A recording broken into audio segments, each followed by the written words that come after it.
Hello, everyone. Good morning and good evening and good afternoon, depending on where you are. My name is Masako Toki, Senior Project Manager at the James Martin Center for Nonproliferation Studies. Thank you so much for joining the Critical Issues Forum CIF Speaker Series for the very important conversation, especially at the very busy time of the year. So today's event topic is how can disarmament and non-proliferation education empower students to tackle complex social justice issues? Today, I am so excited to have this important conversation with amazing guest speakers. I will introduce each speaker in a minute. So today's event will highlight the importance of youth empowerment, youth engagement, disarmament education, and social justice. Nuclear weapons are threats to the inherent well-being of humanity. But young people, especially youth in underserved communities, rarely have a chance to study nuclear issues. So naturally, not so many young people, especially high school students, are aware of nuclear threats. In order to engage more young people, including high school students, in nuclear disarmament discussions and activities, we have to discuss this issue from multiple perspectives and its connection with other social justice issues. In today's discussion, we are going to discuss the intersectionality of nuclear disarmament and other social justice issues, how nuclear disarmament education can empower young people, and more. So now let me share my screen to talk a little bit about what critical issues is. So please bear with me.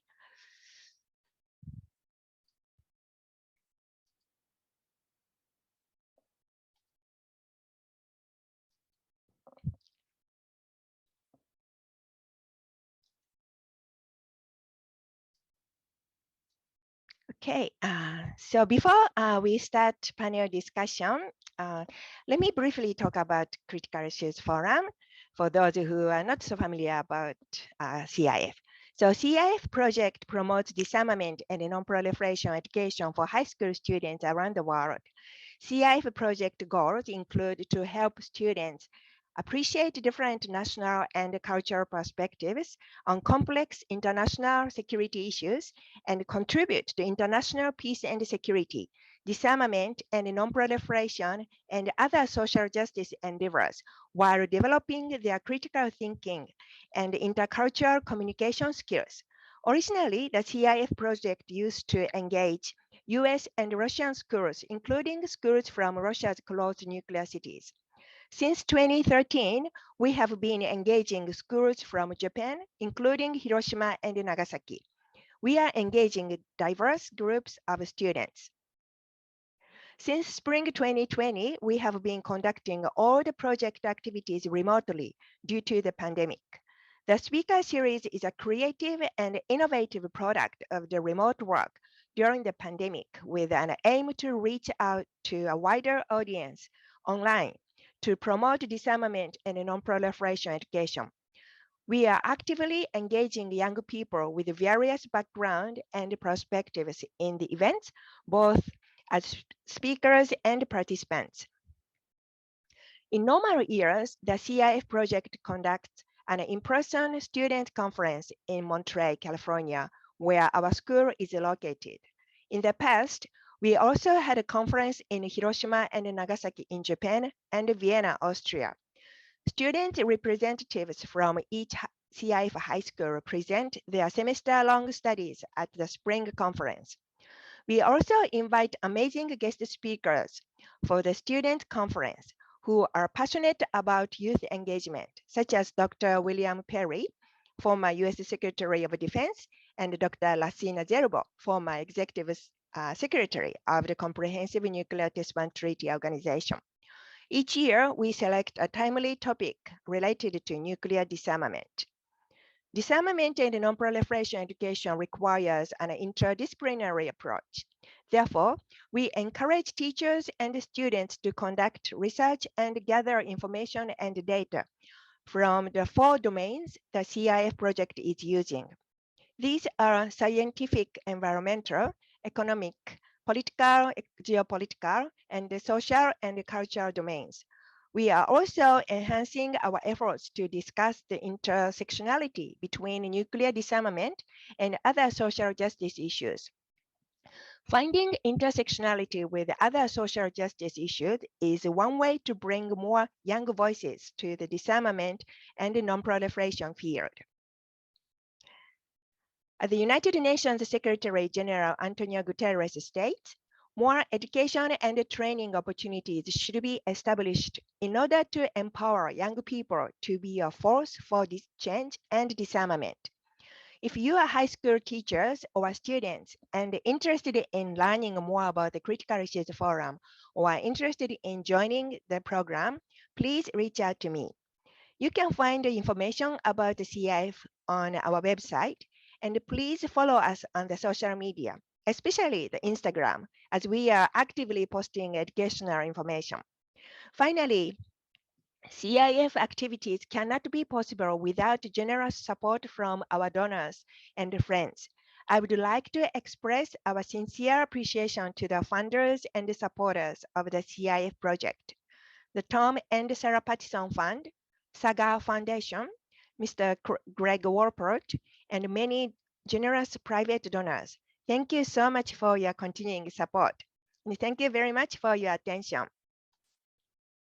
Okay, so now I am very happy to introduce Akemi Terukina, who is going to share her CIF experience. Akemi is a third-year undergraduate student at the Soka University of America, concentrating on international studies and social behavioral science. Akemi participated in the Critical Issues Forum in 2018 as a representative of Kansai Soka Senior High School, Osaka, Japan, where she found a passion for nuclear disarmament. She believes the elimination of nuclear weapons is a critical step to end the oppressive power-based global order. So Akemi, the microphone is yours. Take it away. Thank you very much. And thank you very much for having me. I'm so appreciative of this opportunity to share my experience.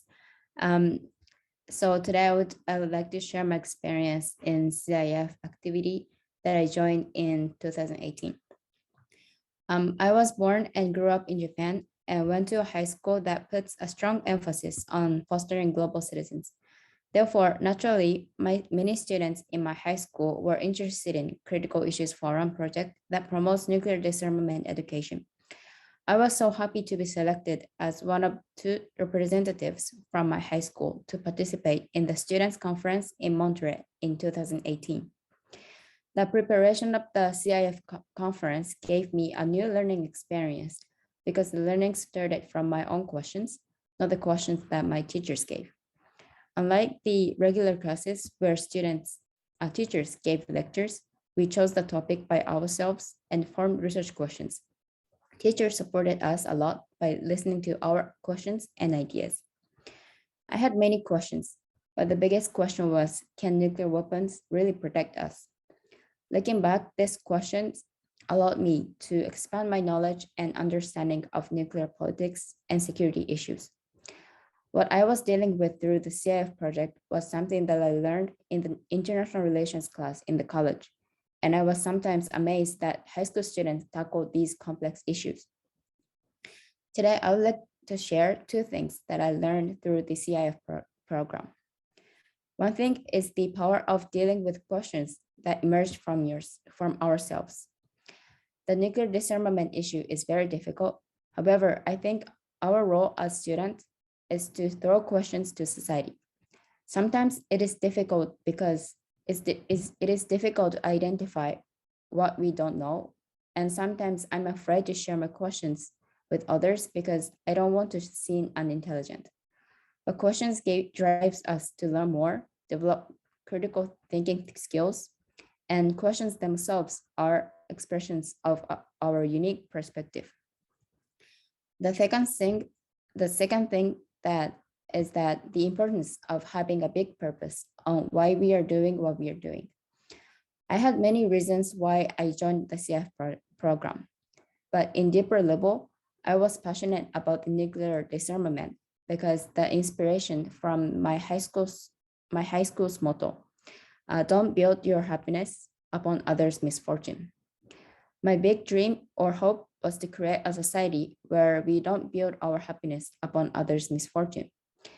Having this core motivated me to engage in this topic more.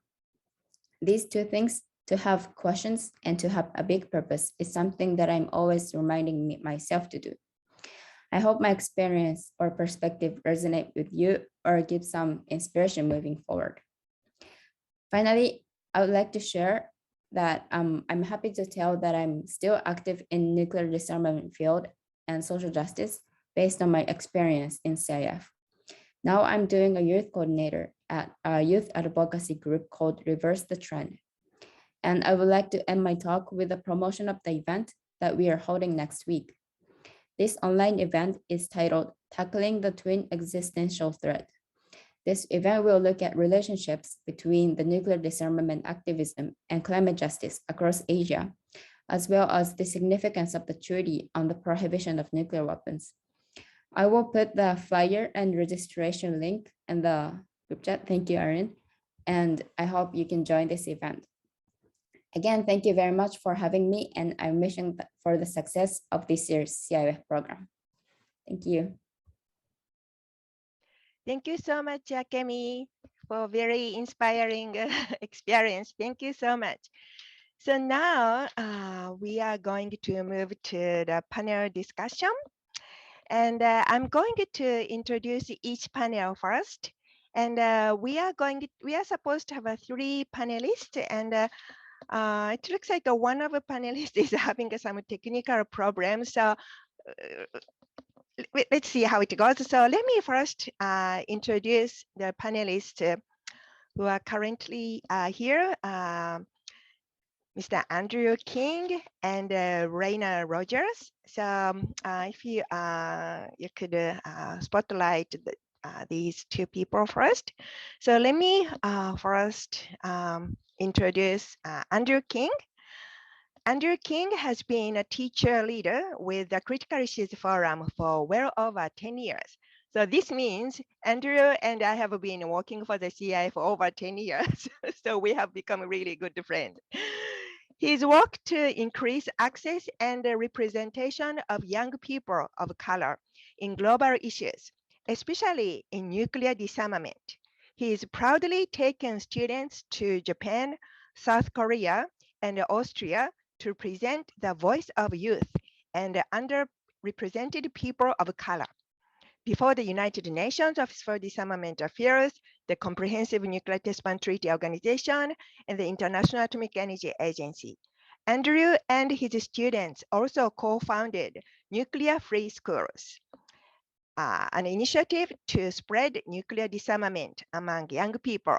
And I just saw the former student, Christopher Kurtz, who has worked with Andrew. So I just wanted to give a credit to Chris as well. He is incredibly excited to speak about the power of education and the need to include more young people and educators in nuclear disarmament advocacy and strategy. And the next is, okay, so now I would also like Jasmine. Okay, let me introduce Jasmine Owens. Jasmine Owens is the lead organizer and the policy coordinator for the Nuclear Weapons Abolition Program at the Physicians for Social Responsibility, PSR. Prior to PSR, she worked at Outrider Foundation, Council on Strategic Risks, Lawrence Livermore National Laboratory, the James Madison Center for Nonproliferation Studies, and Rethink Media. Jasmine holds a master's in Nonproliferation and Terrorism Studies from the Middlebury Institute of International Studies at Monterey. The next speaker, Reina Rogers, is a recent graduate from the Middlebury Institute of International Studies at Monterey, where she received her master's in Nonproliferation and Terrorism Studies.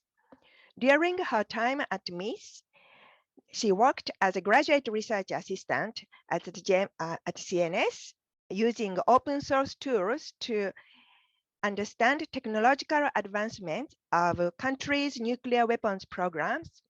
She also was a founding content director for the West Coast chapter of Women of Color Advancing Peace and Security, WCAPS, a chapter she founded alongside fellow colleagues from MIIS. Prior to getting her master's, Rayna spent nearly a decade abroad teaching English in South Korea and served as a Peace Corps volunteer on the island of Java in Indonesia. I also wanted to add that Rayna was a Spring 2021 commencement student speaker, and that was one of the most inspiring speeches I have ever heard. So I wanted to mention, and if you're interested in, you can find her speech on the Middlebury Institute website. Okay, so now, I would like to ask Jasmine to give a brief introductory opening statement. Jasmine, are you ready? Sure. Am I just talking about the importance of youth involvement in disarmament issues? Yes. Perfect. Yeah. Hi, everyone. Sorry for being a bit late. As Masako mentioned, I'm Jasmine, and I work as the lead organizer and policy coordinator for Physicians for Social Responsibility within their Nuclear Weapons Abolition Program. And something that our organization is actually very focused on is getting younger, more diverse individuals into the disarmament field. And since we are a physicians organization, usually we're trying to target, health professionals or health students. But I think it's so important that young people and the youth get involved in disarmament, because much like climate change, it is an issue that isn't going away anytime soon and does affect us all and is rather existential. And while that can be a bit overwhelming and a lot to take in, especially if you are younger, it's also really important because the youth have such a passion and fire for change, and they're great at getting things done. And it's always great to have young, fresh eyes on these issues to help us kind of get out of the ruts we're in and trying to think of new ways to address this problem. So I think it's so important that we should be getting people involved in the disarmament movement at a younger age, and break down those barriers to access, because this shouldn't be an issue that is only focused on by, people who have gone to school for however many years and have spent all this time on it. Yes, we do need experts in this, but it shouldn't be limited to just that. And there shouldn't be these barriers to access of this information and understanding these threats. And it is something that, anyone can understand. And it's important that we educate our youth on these issues so that they know about it early on and they can decide if, they want to take on this challenge. I could keep going, but I will stop and let the other panelists speak.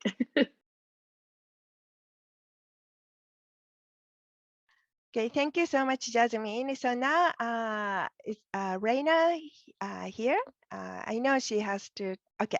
So yeah, something similar to what Jasmine said. If you could tell how can we engage more young people, especially, including high school students in nuclear disarmament education and activities and discussion by using intersectional approach, like using more multiple approaches. And you could also share your view on how nuclear issues are intertwined with other social justice issues. Thank you for having me, Masako, and apologies also for being late to the conversation. I think that it's really important that we consider the fact that, especially when it comes to nuclear weapons, that it has a disproportionate effect on younger people when they are used. And also when the process to mine uranium has a disproportionate effect on communities of color, be it in Africa or on indigenous lands, both here in the US, in Canada, And so it's not an issue of just like a single group that needs to like work towards an answer to this problem. It is something that we all have to like look at and decide like how is it that we're going to approach it, because I think oftentimes like we look at it and we think that it's so large of a problem that it can't, like there's nothing we can do about it. But if you look at the youth of today and how they have approached climate change and the work that they've done in order to get countries to move on a issue that has effects for all of us, we can see that oftentimes it's either they know someone who is passionate about the work that they do in climate change, or they've learned about it in school, or they're directly affected by it. So oftentimes I think it doesn't have to be some major change that has to take place. It's just like some smaller steps that, you know, can be used in order to bring this change. And I think oftentimes like when people think about like what Jasmine said, if it's important to have like experts, but you also have to have people who aren't experts who are also passionate about it. I am lucky enough to work with a great group of people who are passionate about it, work with educators who see the importance of it, and looking forward to being able to in my future career. And now I would like to ask Andrew to share your thought on the importance of non-proliferation and disarmament education for high school students based on your experience, and why it is so important to engage high school students, especially in an underserved community, and also as a teacher, experienced teacher. Please say whatever you have to say about the importance of educators for nuclear disarmament. So Andrew, take it away. Sure. So thank you for having me. And again, hello to all my old friends I haven't seen in many years, and hello to all the new friends. Yeah, so as Masako said, I've been working with her and CIF for about 10 years now. And I think the reason why I've felt that this topic is so important, a lot of it has been because a lot of us feel like this is a topic that we have no control over whatsoever. And I think it's so important that high school students feel compelled to do something about it, because for a number of reasons, high school students are the future voters. Two, when high school students go off to college, oftentimes they have an idea of what they want to do, and trying to get into the nuclear proliferation field seems so overwhelming that if we start letting them recognize that there are so many ways to access these major global issues, whether it's through science, through politics, through international relations, we're going to be able to start preparing the next generation of nuclear disarmament professionals earlier on. I think it's so important to recognize that these global issues need to be tackled by regular people. They're not superheroes, they're not magical creatures, they're not people that somehow invested millions of dollars into a high quality education. They're you. And so when it seems so daunting to get on an international stage, it really is like Lacino Zerbo, I can't think of people's names right now, all these great like global leaders, they were once kids. And it's incumbent upon us as high school educators to try to let you recognize now that that can be you. And so I've taken upon myself over the course of the last 10 years to try to let students in my schools to know that they can actually lead on a world stage. They don't have to wait until they're 50 or 60. They can actually do it now.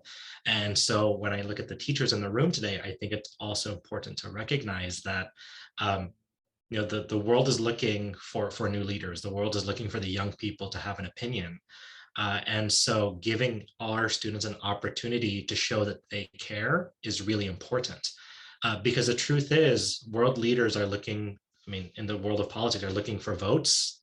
And if you vote the way that you feel, and one of the things you care about is nuclear weapons and you don't want to get rid of them, and you exercise that at the polling stations, they will care. And they're really counting on young people to be apathetic and not care. And so it's important for you to have an opinion, for you to have a voice.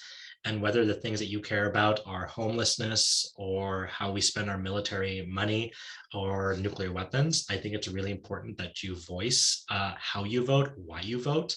And it also starts at local elections, not just these global international elections.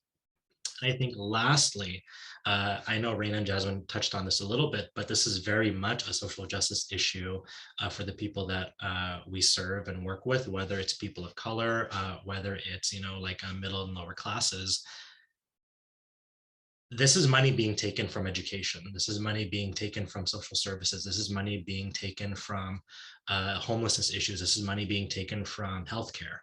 And so it is to some degree a zero-sum game. And so when you think about why aren't our schools better built, why don't we pay teachers more? Why can't we provide free healthcare? It's because we're spending trillions of dollars on weapons. On the other side of that, if these weapons are ever used, the people making decisions to use them are not the ones who are ultimately going to feel the effects of it. It's going to be people of color. It's going to be young people like us. It's going to be the people that live in the cities and aren't making the decisions. And then for those that have to respond to these situations, those first responders, again, it's going to be healthcare workers on the front lines. It's going to be your brothers and sisters and your parents.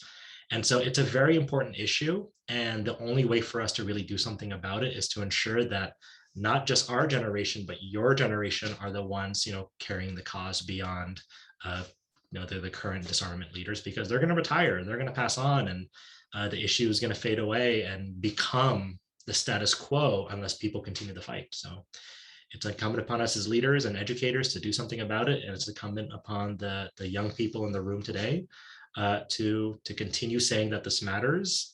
It's just as important as global warming, except global warming, may take a couple years. Nuclear weapons can end the world tomorrow, and that's terrifying, and we should all be scared, but also hopeful that you all here will do something about it. So let's fight on, let's do something positive, and hopefully, many of you, take the torch on. Yeah, thank you so much, Andrew. That's so important. And you really highlight the importance of youth education to have a better future. I cannot agree with you more. Yeah, thank you so much. Yeah. And so now I would like to have just a little bit of a panel discussion among the panelists. So if you could highlight all the panelists. And I have some discussion question, but let's see how it goes. This is a really organic discussion. And I also would like to encourage all the participants to drop in, just to write down your thoughts on a chat function, using a chat function. We will have a little bit of a Q&A session. But as usual, we may not have enough time. So please feel free to share your thoughts in a chat function. So as we all know, climate change and nuclear threats are two existential threats to the humanity, and that's what Akemi also mentioned, that we are going to have Akemi's RTT is going to have an event next week. But today I really wanted to discuss a little bit more about why young people are not so paying attention to these nuclear issues, while young people are paying attention to climate change, and how we can engage more young people in a nuclear disarmament discussion. And also, yeah, so why don't we start with this? How can we engage more young people in these important pressing global issues? I can start if you'd like. Yeah, please. I've thought about this a lot as to why climate change and not nuclear weapons. And I think a lot of that lends itself to the nature of the topic. With climate change, like, everyone is feeling the effects of it daily. And it's something that anyone can see and visualize and understand that this is a real threat and this is happening now. And I think with nuclear weapons, the issue was kind of twofold. One, at the current moment, it's more of a hypothetical threat. It's not something that is going to happen. It's, if this happens, it's going to be very bad. but there's that if, and it's not quite there yet. And I think for a lot of people, especially younger people, it's like, well, the current threat we're facing right now is climate change, and we're feeling the effects of that now. So that's what we should focus on. And so I think that's one aspect. And another is, quite frankly, that the nuclear field is quite gatekeepy. It's this idea that this topic is too complex for anyone to understand who hasn't had years of knowledge or, you know, studying this. And that's not the case. You can definitely make these issues or talk about these issues in a very accessible manner that anyone can understand. It's very easy. But when it comes to kind of the wonk world, there's this kind of idea of putting this on a pedestal in a sense and saying that this is only for those that truly understand it because they've done the work, because they've spent years in school for this. And again, like, while it's really important to have experts, it's not helpful for the field writ large to cut off access to it, because then you're not going to have people who are going to want to get into this field. You're not going to have people that know that this field exists, because you're not showcasing how this threat is something that people should be concerned about, that it is something that does affect their daily lives, simply by virtue of all of the billions of dollars that we spend on these weapons could be going towards bettering our own infrastructure, bettering our own education systems, our public health, all of those things. And so I think it takes work within the field to kind of get over ourselves in a sense and understand that this needs to be an issue taken on by everyone, like the climate change movement, if we actually want to see any real success in it. And so I think then we can actually really start to, you know, engage people. And I think, as Rayna and Andrea both highlighted, one of the most effective ways to do that is social justice and showing how this issue does intersect with all of these other, you know, looming threats that people are facing every day. But yeah, I think it's a complicated issue, but I don't think that it's impossible to get people on board. You know, we had a nuclear freeze movement back in the 80s. It was a big movement, and we can get there again. We just have to make people more aware that this threat still exists and that they can take action to, you know, help get rid of it. That you don't need to go to school for this necessarily to make a change. You know, you can do that, but there are other ways to make a change. Yeah, thank you so much. Yeah, Jasmine, for very powerful statement. And I totally agree. Nuclear threats is not hypothetical threats. It's, you know, existential threats. And so, yeah, Andrew, Rayna, do you have any comments on how to engage more young people? Please, Rayna, please go ahead. I was going to say Jasmine pretty much covered it all. I think one of the other things I'd like to add is I spent 5 years in South Korea teaching. And when you first get there, you're like hyper aware that North Korea is nuclear armed and has a leader who, like in the US, doesn't need someone else to okay the use of nuclear weapons. But after a while, you move on with your everyday life. And to Jasmine's point, with climate change, you see it, you feel the effects of it. And so I think it's really important that we somehow make it so that people understand, young and old, that there are effects. And I think there was an article that came out either today or yesterday about the budget for the Us Pentagon, and Congress okayed an extra $20 billion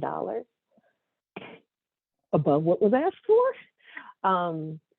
And so that's $20 billion that could have gone into so many like social services that are necessary, into education about these things, because let's be honest, like it costs money in order to like get campaigns going, to you know, involve individuals in this important fight. And so I think that it all comes down to like making it, one, accessible, to understanding that, like Jasmine said to me, that this is something that affects your daily life, even if it doesn't feel like it, because that's what those who want to keep having nuclear weapons they expect you to kind of forget that they're there, and that you won't argue about the fact that, based on like the NPT, the Nuclear Nonproliferation Treaty, all nuclear weapon states that are parties to the treaty should be continuing to reduce their nuclear weapons stockpile. But pretty much all of them are modernizing their weapon systems, and the number of weapons that have come offline have kind of stagnated since the early 90s, in the fall of the Soviet Union. So it's just the idea that if we can make it so that, you don't pay attention to this, then you won't worry about it, because it's not something that's up in your face. We don't see like nuclear armed missiles like driving down our roads. But we do see, in fact, I live in Cleveland, and Cleveland in the wintertime should have lots and lots of snow. It was 50 degrees out today. And that's something that I'm like, okay, this clearly is climate change. And so being able to like bridge the two, that, you might not see this as a threat, but this is a threat to your existence. Yeah, thank you, Reina, for sharing that aspect. So I also wanted to ask Andrew, and also if you could, how can nuclear disarmament discussion education empower young people? Because youth empowerment is so important. And to me, to studying nuclear weapons, students may have a fearing that they are dealing with the world most difficult challenges. So they can be a part of a solution. Although, what we can do may be small, but no effort is too small to have some impact. This may sound a little bit Bryonic, but I just wanted to hear your educator's perspective on youth empowerment and engagement. Yeah, I think that the most important thing, and you'll hear a lot about this in education, is that it's not about what the adults say, but like what the kids do. And so just giving a platform for our students to be able to talk about this, and just like simply to say, these are topics that are okay to talk about. These are topics where it's okay that you don't understand it yet, but we will be here to let you learn more about this. And then when you feel more confident, there are spaces in which we will allow you to have access to have these conversations. This is a huge topic. When I first started, it was terrifying to talk about. And I had to wonder if I had any right to be able to speaking in a space about nuclear weapons. I'm sure my students felt that way. I'm sure you all feel that way too. So I think the role of educators is simply to say, it is okay to not know. It is okay to want to learn. Tell me what you're curious about. And if I don't know the answer, let's go find that answer together. But it's also about making sure that it's okay to be curious about these topics, and, to really like find out, what you can and can't do. And it's not our role to close doors, but to open them. And so I think platforms exactly like this, where we can talk about it, and to say that there's a very high bar to engage in this topic sometimes, but it's going to be okay, and we'll give you as much access and scaffold as possible to be able to access the content and material. And then, looking around you, knowing that there's other young people that are interested in this topic too, I think is really important. And so, just opening doors. That's our role as educators, and just making sure that there's a platform for kids to talk about it. Yeah, thank you so much. I really like what you said. Nuclear issue is, sounds very formidable, and using a lot of jargon and acronym, maybe intentionally trying to exclude ordinary people, but that's not what we are supposed to do, because nuclear weapons affect everybody. So we really need to have a more inclusive dialogue, engaging a more diverse audience, including students, like intergenerational, cross-generational diversity, and cultural diversity, ethnic diversity. So we need more diversity in nuclear field. We are really talking recently, but I really think more action is necessary. So we are now would like to have some question or comments from audience. If you have some something to share? Do you have any? Please feel free to send us the comments, or you can just type your thoughts in the chat using the chat function. Yeah. So, but while we are waiting, I don't see. Okay, so someone. Okay, I don't admire those who devote themselves to these big issues like nuclear non-proliferation, but the average person will usually focus on other life paths. What is the best thing that someone like that can do to aid in nuclear non-proliferation climate change? For all speakers, do you have anything to share? It's a very good question. Yeah. It is. So one of the things that Andrew brought up earlier was like voting.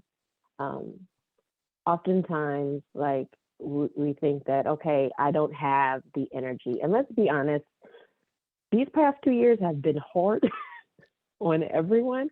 And so you might not have the emotional bandwidth to pick up a cause as heavy as this. But something as simple as reaching out to if you're in the US, your congressperson, your senator, find out what their stance is on the issue. Call them and let them know how you feel about it. That's one step you can take. We, back at MIIS, we had an author come, he's also a professor, Dr. Incendi. He come and he spoke to us about like, back in the 60s, and something that I was not aware of, there was a large contingent of Black people who were involved in nuclear weapons abolition. And most times when historians look at that time, or like the average person, they're like, oh, Black people had like a lot of other stuff that they had to deal with. They didn't have to pick this up. But you can find it. It doesn't have to, you don't have to be the only person working on it. And even like when we look at like the BLM movement, there's like the comment where like, you don't have to be going at 100% all the time. You just have to keep your foot on the gas. Like you don't have to be doing 100 miles an hour, but every little bit that you can do towards bringing about, global zero, getting everybody to get rid of these weapons that didn't exist, because we've got conventional weapons that can do just as much damage. Without the lasting effects of radiation and nuclear fallout. So I just think that you don't have to this doesn't have to be your day-to-day job. There will be people who will pick that up, but if you can do something simple as to reach out to those who are in power to let them know that you are watching, and when it's time to vote, if you know that the person that you are, who's currently in power isn't an individual who is for getting rid of the weapons, eventually, if you can get a large enough coalition together, you can vote them out of office and put somebody in there who can make the changes that you want to see. Yeah, thank you, Reina. Anyone, actually, I also wanted to read the next question because it's also related to the first question. Again, this is from a student from Rock University High School. Nuclear disarmament seems like such a massive issue. Does it sometimes feel like people just won't listen to you, or that your voice isn't heard? And how do you deal with that kind of pressure? This is another excellent question, and I can really relate to this question. But does anyone want to? Yeah. Please, Jasmine. I'm like, this was literally an experience I had just a couple of days ago. But just to touch on the previous question, I think too, simply even just talking about these issues with your friends and family and just anyone is so important, because, even if you aren't making any direct, change, you are putting it on people's radar, and you are starting to get other people to kind of think about this issue and notice it more. And so I think that's so important. Even I find little ways to just throw in facts to my friends and family who aren't in this field, and they're always shocked when I tell them, and I'm like, yeah, that's true. And so even just being able to start getting people to think about these issues and just even mentioning it is a great way to help get more people kind of involved, because you never know who might be inspired by what you say. And in terms of, do I ever feel like my voice isn't heard? Yeah, it is very hard dealing with the American government and trying to get them to do what you want. This past week, I was in a meeting where it was a bunch of people in the field, and we all were just quite dejected because Congress was passing a horrible military budget that, like Rayna said, added an extra $25 billion that literally would have been enough to vaccinate, the rest of the world and prevent this new Omicron virus, but I digress. And everyone was just kind of like, it's so hard to feel like you're making a difference and to get things done because you're constantly being met with no, or now is not the time, or, we have to create the proper environment for this. And honestly, what keeps me going is hearing people's personal stories with these weapons. So I was in a meeting this week with a congressperson staff, and we were with victims within the US who were impacted by US nuclear testing, and hearing their stories of losing so many family members and dealing with so many health problems. It's really hard to listen to, but it reminded me of why I'm doing this in the first place. And it's because I want to help people who have been impacted by these weapons and prevent anyone else from being impacted. And it's really hard, and it can be you can feel very defeated when it feels like you aren't making a change. But I'm always reminded that, we just got a bill passed out of a committee this week that would potentially help these victims in the future to compensate them for the violence that the US government caused on them. And it's little things like that where you just have to learn to celebrate and understand that you're doing this for a larger reason beyond yourself, and that it may be hard, but it's worth it. Yeah, thank you so much, Jasmine. I really believe it is extremely important to talk more human aspects of nuclear weapons, like the effects of impact of the use of nuclear weapons, because it's not just Hiroshima and Nagasaki, but also testing victims and also uranium mining victims. So this is really impacting many people. So there are many different ways to discuss nuclear issues. So I know it's a big topic, so it may require some courage, but I think it's okay to just to talk about nuclear weapons with your friends. Maybe you may get some weirder like response, but it's all right, So, and I also wanted to have introduce one more question. Thank you very much. Great discussion. Is there a concrete way to solve climate change and nuclear disarmament together? If so, I think we can act with the youth of the world. For example, is it possible to promote activities for nuclear disarmament in terms of greenhouse gas emission? The current IPCC data does not include greenhouse gas emission from the military sector. I think this is another great question. Does anyone want to address this question?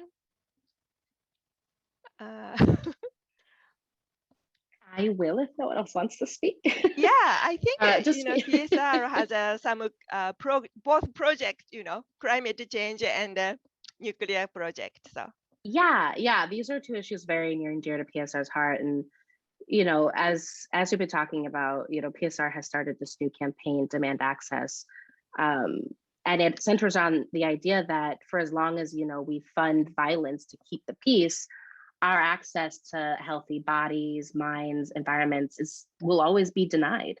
And one way to demand access to that is calling for a reduced military budget, because one, the military is the single largest institution that emits greenhouse gases in the world, and a large portion of that, or a significant portion of that, goes towards maintaining our nuclear weapons arsenal.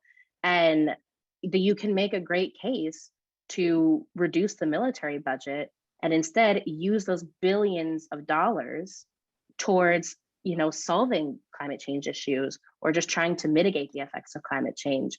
And with that, you can get rid of the entire nuclear weapons arsenal because it just sits there. We spend billions of dollars a year, about $50 billion a year, just putting these weapons to bed every night, is what I heard a very, very eloquent expert in this field say once.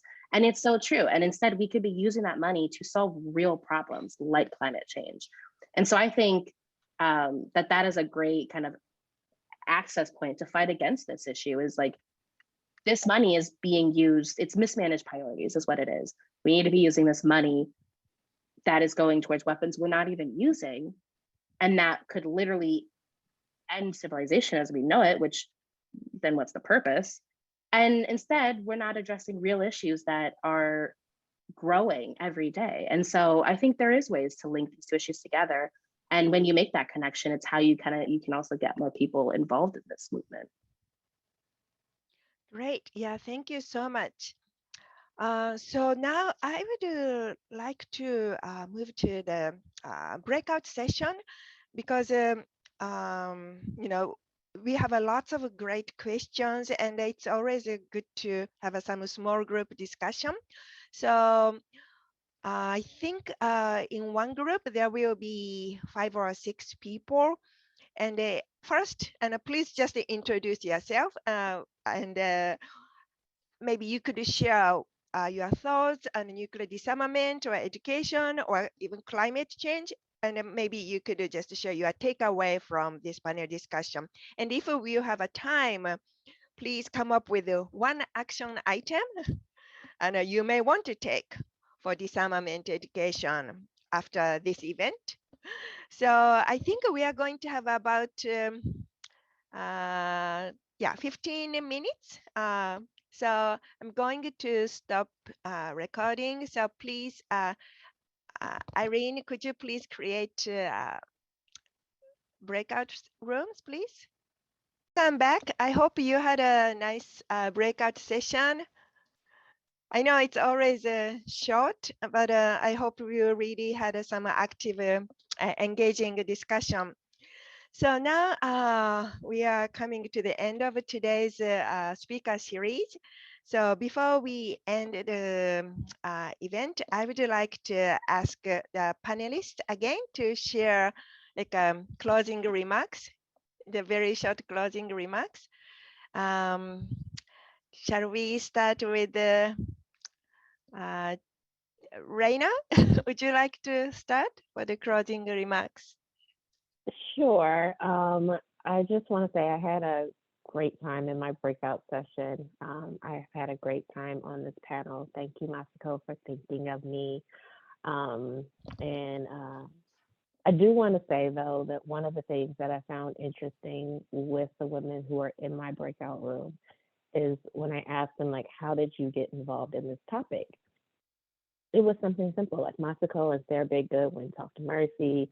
Ivory saw it on the syllabus. And it wasn't some like earth-shattering idea. It wasn't something that went viral.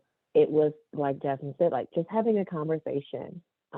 And that sparks interest. Oftentimes, like we don't talk about it because it's not in the forefront of our minds, but just bringing it up to people who might not necessarily know anything about it, and sharing what it is that you know. You don't have to be an expert to talk about issues. Like I can talk about climate change, but I couldn't tell you how many degrees the Earth has warmed since the start of the Industrial Revolution. But I can have a basic conversation, and so I think it really will come down to like just bringing it up in everyday life and talking about it whenever you feel the need to. So yeah, I think that this next generation is pretty cool. Coming from an elder millennial, you guys are doing great. I look forward to seeing all of the great work that you'll do in the future. And shout out to all of my friends who are on the call. I love the support. And yeah, I will let it go so that the next person can give their remarks and we can all get off the computer because no one wants to be on the computer right now. Okay, yeah, thank you so much, Reina, for very kind and inspiring final closing remarks. And we continue this conversation. So important. Okay, so the next, Jasmine, please share your thoughts and the closing remarks.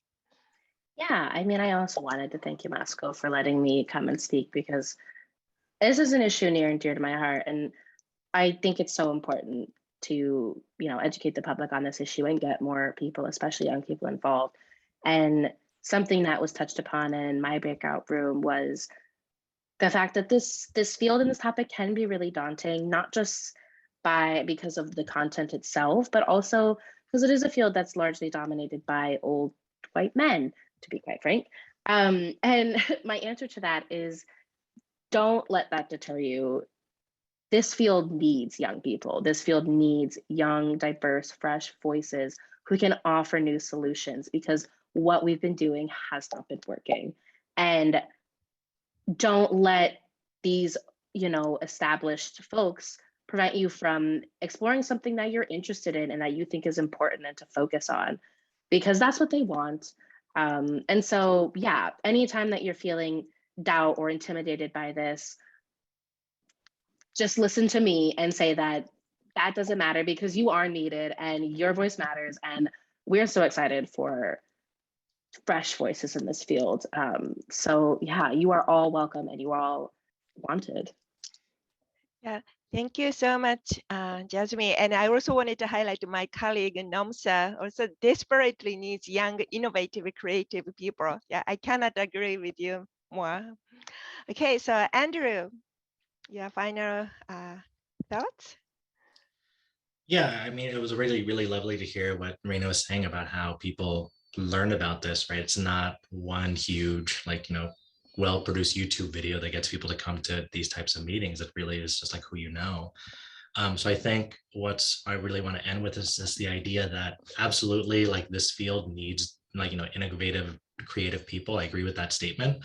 But you can also still tangentially make an impact even if you're not involved in the nuclear field. Like, I am not a nuclear scientist. I am not a nuclear politician of any kind. I am not part of the disarmament regime.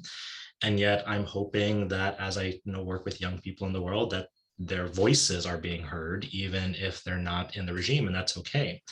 The thing I ended with my group, it was just like three really key things. I'm adding some links in the chat here. Is that one, you can make I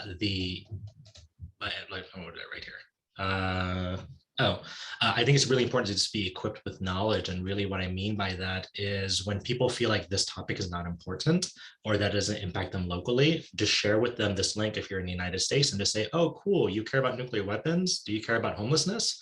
Because we could be dealing with the homelessness issue right now and giving these people homes instead of spending all this money on nuclear weapons. Or, oh, you feel like COVID vaccine should be more accessible? They could be. Or we could have more N95 respirators. We could have more scholarships for kids, but we can't because we're spending X amount of money. And so you can actually drill this data down to county and city. And so nationalpriorities.org is one really great way just to have an informed conversation with your peers. The divestment strategy is also really helpful. This was really successful over the last 15 and 20 years on college campuses. And just simply the idea that if your colleges or schools are investing money for scholarships or whatever else, you can pass policies that simply just say, hey, it's cool that we're making money off of Google and Facebook, but I really don't want to make money off of weapons of mass destruction. So can we please stop investing in Boeing or Lockheed Martin or something else? And that worked really well when we tried to end apartheid in the 90s, and I think in the 80s. So I think it's one additional way that we can continue divestment. And then lastly, we also talked about this idea that we all read this article about the New York Times, increasing defense spending. But I doubt that any one of us then reshared the article and said, hey, isn't this really messed up? Something really simple that we can do is share an article, put a hashtag on it, and just say, hey, this is awful. And the algorithms will start putting this on people's feeds and start saying that this is something that matters. But when we all have private conversations in our own mind and say, I really don't like this, and then we just turn off the computer, we're not actually contributing and changing the discourse out there. And so it's really important that when we feel something, we actually use the power of the technology in our hands, because it actually does get out there. Someone is listening, even if it's a computer and an algorithm, but it does change the discourse. And then use all of this to, like, confront people that do have influence, like the influencers out there in the world, and ask them, hey, you're really popular. Do you have an opinion on this? And if not, why not?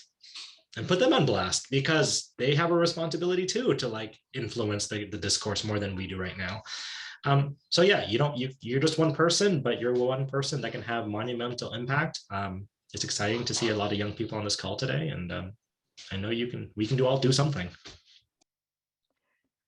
Wonderful. Andrew, thank you so much for your inspiring and also lots of concrete suggestions. And those are very, very useful.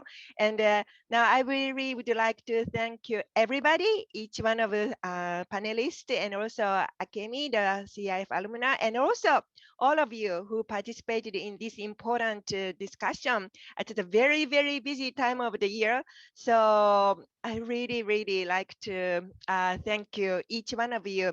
And let's continue this discussion with your family, your friends, after you finish this meeting.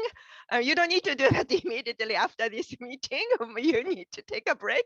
But I think we need to generate more conversation on nuclear disarmament, because people are not really talking. So we have to educate ourselves and also talk to our friends and families, and in a peaceful way. We shouldn't have an argument, but sometimes we may need to have some difficult dialogue, but we continue to have this dialogue with sincerity and hope. So let's continue this conversation. So thank you so much for everybody. I really appreciate. So have a wonderful weekend. And if I don't see you before the end of the year, have a wonderful holiday season. Thank you so much. Thank you.